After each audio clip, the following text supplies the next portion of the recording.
Again, La Momie, Tom Cruise et Sofia Boutella font bande à part. On dégaine again pour Free Fire. On s'échappe avec Endless Space. On se déchaîne sur le pont du rock. Il y a des frics et des merveilles.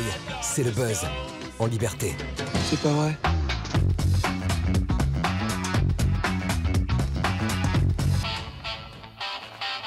So, what do you say we check out the merch? Come out, wherever you are. Is that what we ordered?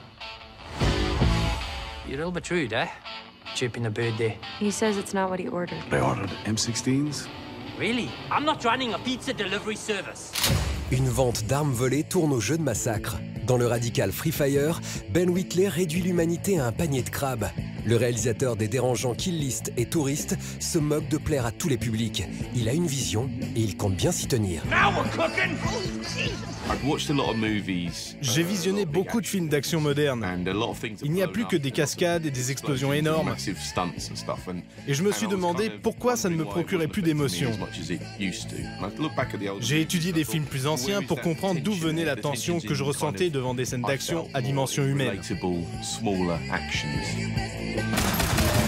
Ben Wheatley entraîne son premier gros casting dans les années 70 pour un film d'action quasi expérimental, inconfortable, sauvage et drôle.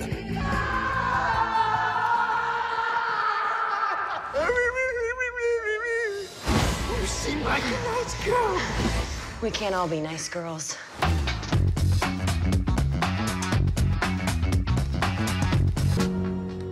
Quand j'étais petit, tous les matins je regardais par la fenêtre et je me disais, tous les matins ça change. Les vendanges et des histoires familiales autour.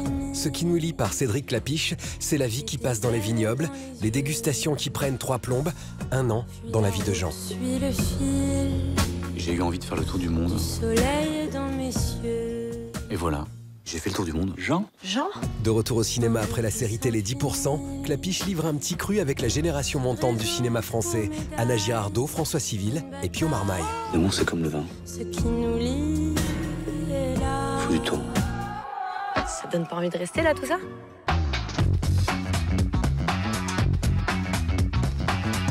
Bienvenue dans un nouveau monde, peuplé de dieux et de monstres. Une princesse égyptienne enterrée en Irak refait surface de nos jours suite à la maladresse de ce corneau de Tom Cruise. La suite est une ode à la pyrotechnie et aux effets digitaux. Je l'ai vue. Elle existe. Tom ici fait toc toc badaboum cascade dans ce reboot de la momie aux airs de blockbuster super-héroïque. Russell Crowe et Sofia Boutella sont de la partie et la réalisation appliquée d'Alex Kurtzman est fonctionnelle. Zoom sur une superproduction pensée comme le détonateur d'une longue série de films horrifiques. I grew up watching these monster movies when I was a little kid. I remember being utterly terrified. There is something about those first horror movies. Alex wants to give them proper honor. We owe the audience a monster movie.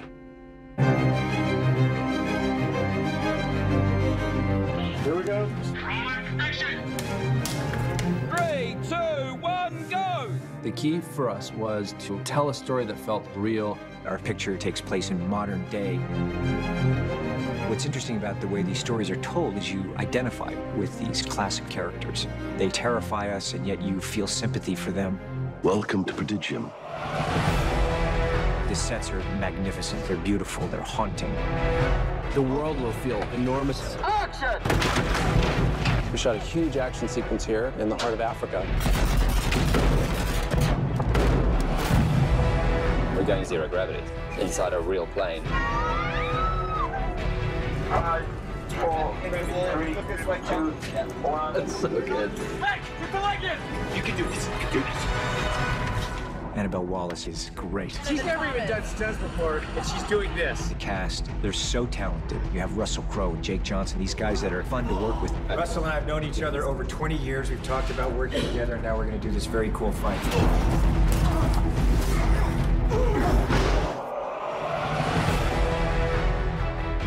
Sofia Boutella brings a true humanity to the mummy, even when she's doing horrifying things.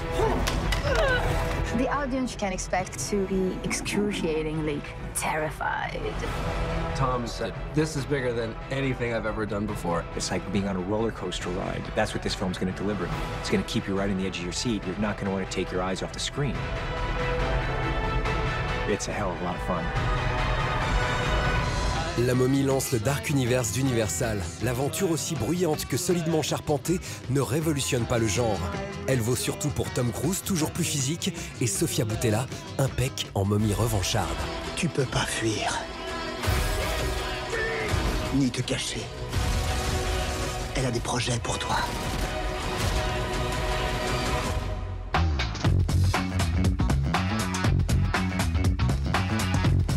Deux perles méconnues, c'est du cinéma à la maison. Dans L'Empereur du Nord, Lee Marvin incarne un vagabond fuyant la misère, opposé à un chef de train sadique joué par Ernest Borgnine. L'occasion pour Robert Aldrich de filmer un combat furieux avec l'Amérique de la Grande Dépression en toile de fond mythologique. Dans l'interview du DVD, le scénariste reconnaît l'apport de la mise en scène d'Aldrich. Un livret de 86 pages complète cette belle édition. Wait, what if you don't go? I have to get. I made a commitment. Un jour dans la vie de Billy Lynn est un des plus beaux films d'Ang Lee. Le réalisateur de Pi et de Tigre et Dragon croque cette fois le retour d'Irak d'un bataillon moins héroïque qu'il n'y paraît. En filigrane, Lee rappelle que la guerre n'a jamais servi que les intérêts des puissants. En supplément, un long making-of. The first time in my life, I feel close to something bigger than myself.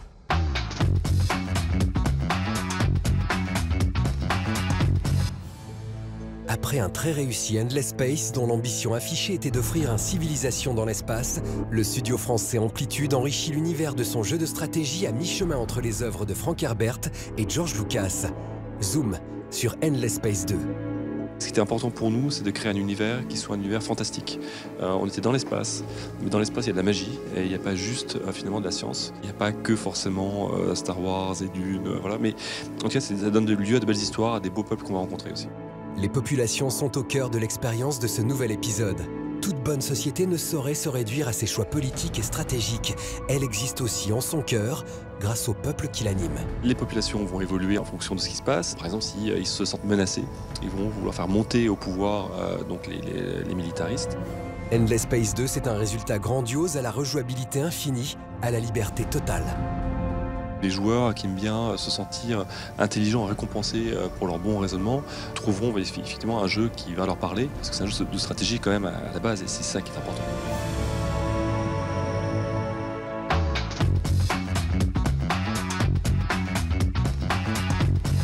Les plus anciens d'entre vous se rappellent peut-être « Il était une fois la vie ». Le dessin animé français des années 80 racontait la fabuleuse histoire du corps humain.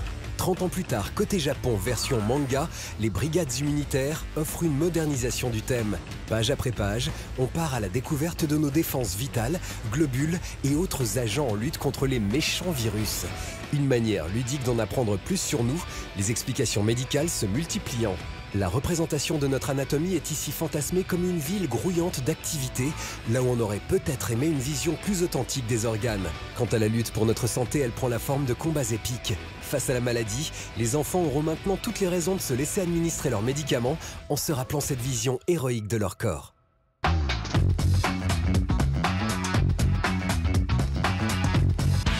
Malaise 3 dans le Morbihan s'apprête à accueillir au Pont du Rock le plus vieux festival rock indépendant de l'été en Bretagne. L'aventure dure depuis 1989 et ce n'est pas prêt de s'arrêter. Avec du rock sous toutes ses formes et peu importe qu'il soit rude, brut, explosif, garage, blues ou pop, tant qu'il est bon. Pete Doherty, Catherine Ringer, Chinese Man, La Femme et le poteau Gérard Bast ne sont que quelques-unes des pointures qui vont agiter la Bretagne au milieu de l'été.